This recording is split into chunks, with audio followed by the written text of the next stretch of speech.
Balikan ko lang itong mga members ng House of Representatives na pinangalanan ninyo sa inyong pinagsamang salaysay. Pwede bang isa o dalawang magsalita sa inyo? Paano nyo natukoy na itong mga taong ito ay nakatanggap ng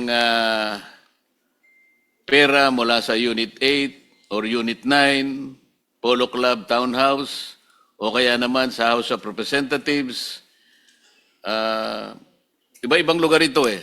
Banggitin ko uli, Benny Abante, Sia Adyong, Jose Alvarez, Jojo Ang, Julien Baronda, Ace Barbers, Ching Bernos, Arlene Brosas, Franz Castro, Joel Chua, Dalipe Manix, at Delima Laila.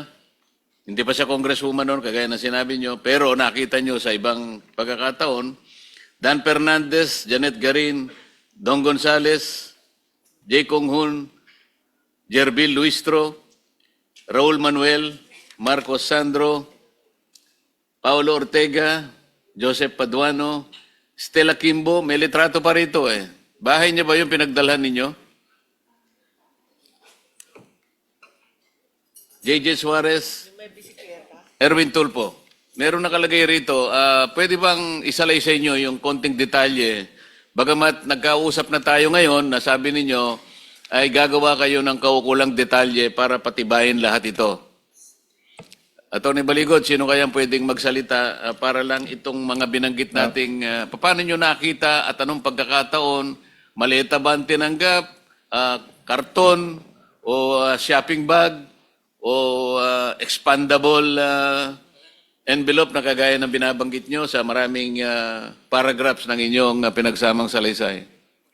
Your Honor, yung sa HOR po, lagi po kaming nagdadala dyan, isang van po, bulletproof, na puno po ng, hindi naman po puno, doon po namin nilalagay yung mga paper bag po.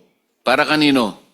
Galing po ito sa Horizon, Your Honor, binababa, kinakarga namin, then pagka yung time na napupunta kami ng Congress po, kasama po yung van na yun.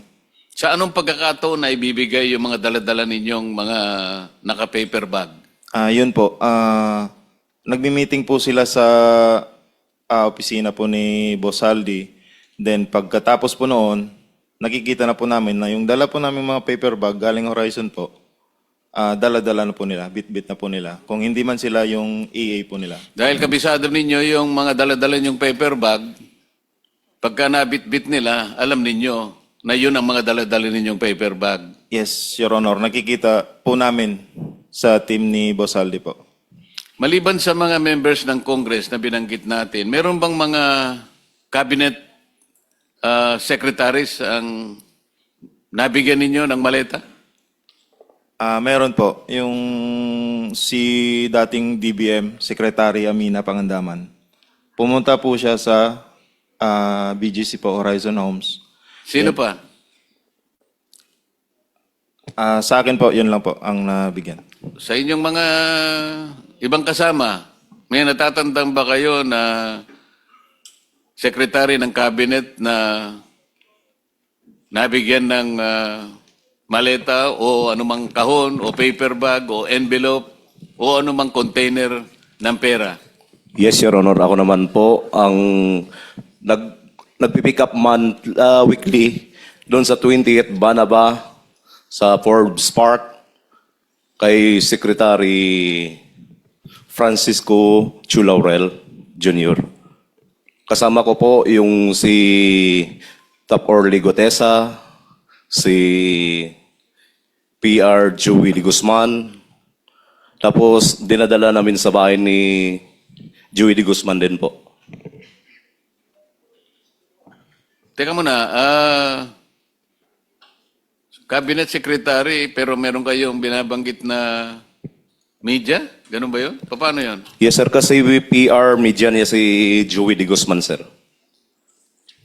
At pagkatapos kong mag-duty doon, sir, kasi nalipat ako sa ibang assignment sa asawa ni boss, kung saldi ko, kay Ma'am Maylin Arco. Ang pumalit sa akin naman si Taverdo. Which is the same activity pa rin, sir. Kumukuha pa rin sila ng paper bag doon every week. Tapos dadalhin sa bahay ni Joey De Guzman para sa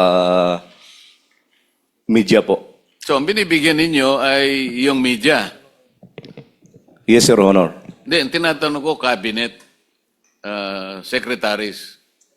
Sino pa, maliban sa sinabi ng isa sa inyo kanina? Kasi yung sinasabi mo na napunta kay Secretary Chu, napunta rin pala sa media. Yan ang pagkakarinig ko. Tama? Yes, Your Honor. Tama po. Yung direktang cabinet secretary na nabigyan, kung meron, Ako po, Your Honor, si Yosek Bunuan po. Okay. 8 malita rin po yung nadala ko doon. Kasama ko po si Mark Tiksay at si Brian Lasaga. Letter J, Franz Castro. Nasa Progressive Acto at nandito siya nung Martes. Martes at this week nandito siya eh. Sino may alam nitong kay Franz Castro? Nasa paragraph 43. Tapos Leila de Lima. Tapos may nakalagay dito sa Polo Hub na bigay. Sino po dito? Nagugulat lang po ako kasi additionally, ang anti-Marcos, yung progressive groups and yung Dilaw at Pink. Pero recently, sa nangyayari sa Senate, Marcos na rin eh.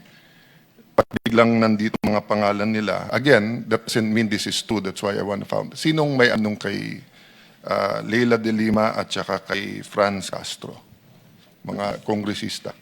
Si Franz Castro, Your Honor, laging ka-meeting niya nila boss sa Lico, sa opisina niya doon sa Congress po at saka sa townhouse. Then pagkatapos po ng meeting nila, paglabas po, may mga bit na po yan silang mga paper Pag bag. sinabing sila, sino pa usually kasama ni Franz Castro? Not necessarily sa pera meeting. Yung babae rin yun, Your Honor, yung lagi niya kasama. 3 yan sila, Your Honor, kasama si Raul Manuel at saka yung isa pa. Si Franz Castro at saka si Brosas, Your Honor. How about yung kay Leila de Lima? Sinong may alam? Si Laila de Lima po, lagi po yan sa townhouse. Ka-meeting po sila boss. Then, pagkatapos po niyan, ganoon din po, may dala-dala na rin po yan. Kuha niyan, Your Honor, Quadcom hearing. kailangan nating i-clarify muna, ano? Kasi yung pagkabanggit nyo kay Congresswoman Laila de Lima, kasama siya sa mga congressmen ng 19 Congress. Hindi pa siya congresswoman noon eh.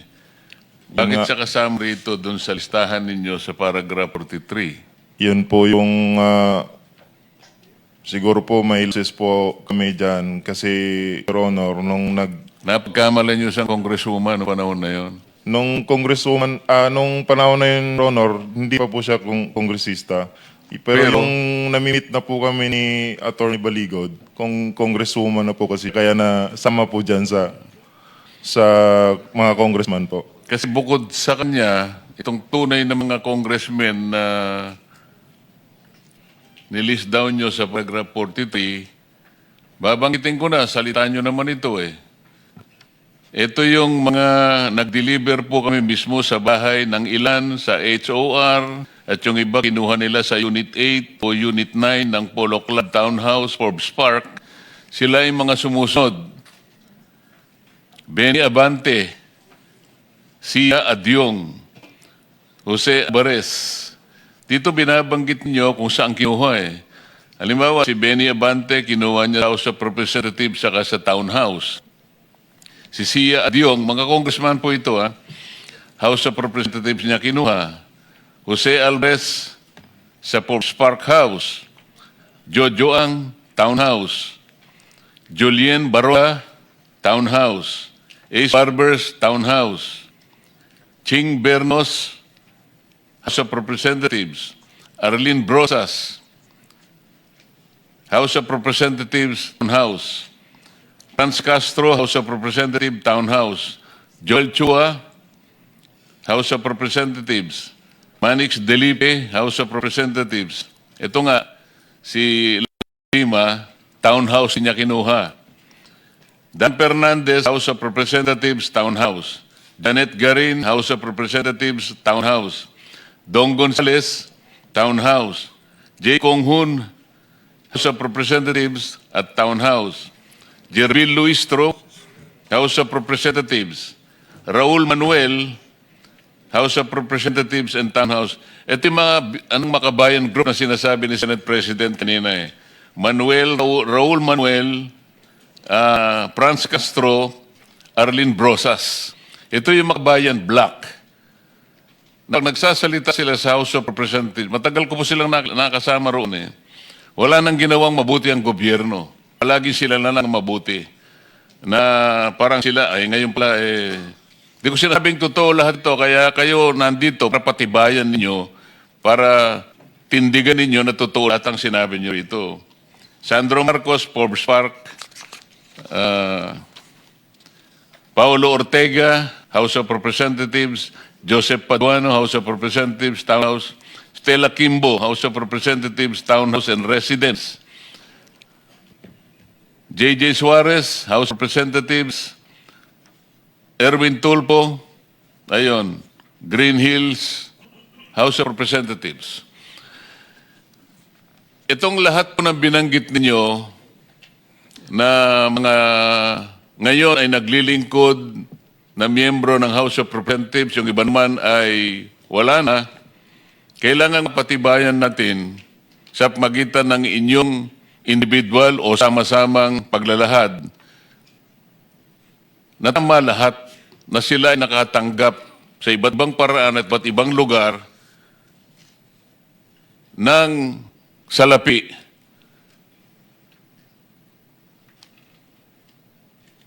Na kailangan nating mapatunayan ngayon.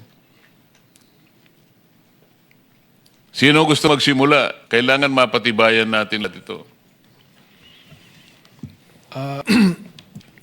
Your Honor, itong mga dating mga sundalo natin, ay meron silang na-share sa akin na screen capture ng kanilang chat group, no?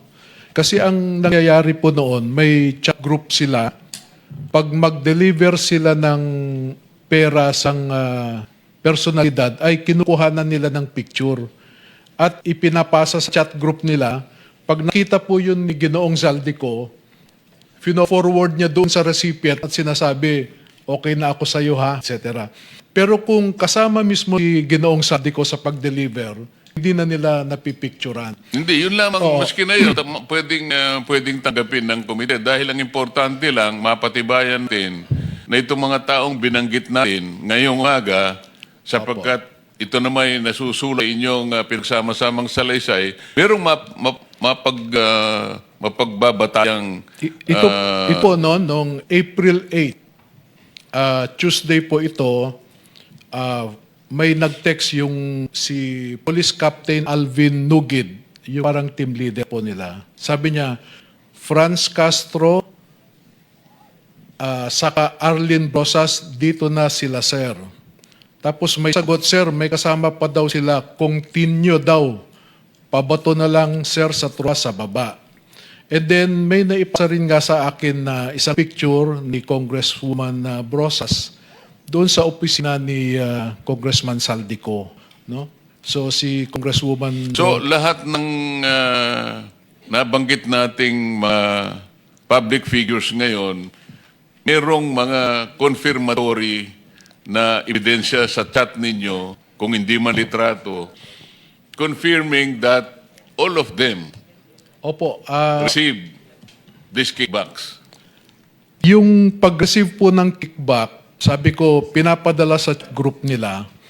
Yun nga, merong Oo. coverage na chat group report, kung ano man ang tawag ninyo, para mapatunayan nating isa-isang mga ito na nakatanggap ng kickback. Hindi po exactly na one-on-one correspondence po, no? Dahil yung iba po na na-capture nila sa screenshots, through screenshots, nakuha po sa telepono ng iba.